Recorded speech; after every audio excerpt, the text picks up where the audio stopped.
Does your hair look like this? Is it frizzy? Is it dry? Is it damaged? Is it all over the place? Well, that's what we're talking about today. I'm gonna be breaking down the reasons why your hair may be a complete mess, all right? First of all, let's start with texture. If you have naturally curly, frizzy, like very out of control hair to begin with, like that's your natural texture, well, that's your natural texture. And a lot of times people ask, why is my hair so frizzy? Why is it so dry? Well, some people have a natural hair texture of it feeling dry and frizzy. If your hair is really, really, really curly, or you live in areas where it's very, very humid, that's just how it is. And then how do you fix it? Well, you have to use products like a blow dry cream, like I have my Power Cream or the Crafted Blow Dry Cream.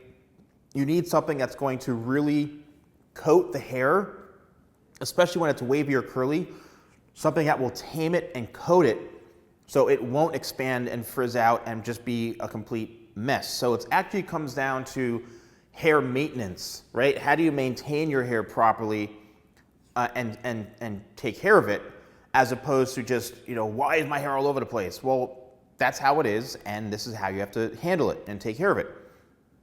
The next thing is, if you do have super frizzy hair, it's very coarse or it's very dry, again, that may be your texture hair. It really depends on you. The best way to go about fixing it, again, is using some sort of product, getting used to using a brush, right? A blow dryer, your styling techniques in order to change the texture of your hair temporarily. Remember, it's not permanent, so you may blow dry this straight, use a smoothing iron on it, whatever you do, your hair looks silky smooth. The minute you wash your hair, it's gonna go back to the original state, unless you're getting a chemical process like a relaxer or a keratin treatment. But keep in mind that you're just like hair color, you're gonna get roots.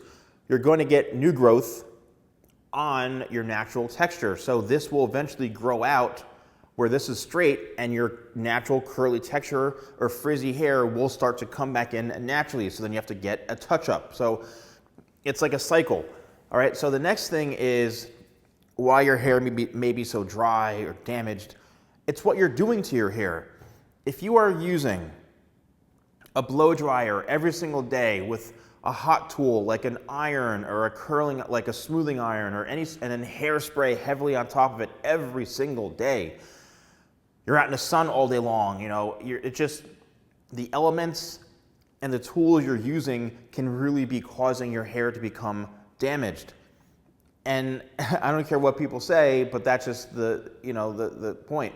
And that's the real deal. If you are using products to help that, like heat protectant and stuff like that, that can work. And it'll only go so far, but you could actually be causing a lot of damage to your hair. So how do you stop doing that? Well, think about, your styling process and how often do you really need to style your hair? How often do you need to have your hair looking, perfect every single day? You can have your hair look great 2 or 3 days in just by using styling techniques that I have loads of on here on my channel. But, use maybe a dry shampoo or use a different technique when you're blow drying, or use your hands a bit more to try to reshape it. Do things that are gonna cause less damage and harm to your hair. But you don't need to wash your hair every single day unless your hair's getting super oily. There are times where, yes, you may need to have your hair done like every single day for specific reasons, okay? And you out there will know what those reasons are. Like if you're on TV every day, there's 8 million reasons why you would need to get your hair done every single day. But that could be contributing to the damage of your hair. So really just look at the overall goals with your hair and what you're trying to achieve with your hair. Do you need to do it every single day? If not, maybe try every 2 or 3 days. Also, learn how to use tools properly. If you have the blow dryer on your hair and you're just seeing tons of smoke and your hair you smell burnt hair, then you're taking an iron and using hairspray and then an iron, you're just singeing and damaging your hair. Look at the techniques you're using to do your hair. You could be doing it wrong. You could be using the tools the wrong way. So really educate yourself on using them properly, and I guarantee it'll be very, very, very helpful. So if you are interested in shopping, using any, purchasing any of my products, use code YouTube20. That's YouTube20 for 20% off, and it's free shipping in the United States on order values of over $50. Let me know if you found this video helpful. Thanks so much, and I'll see you soon.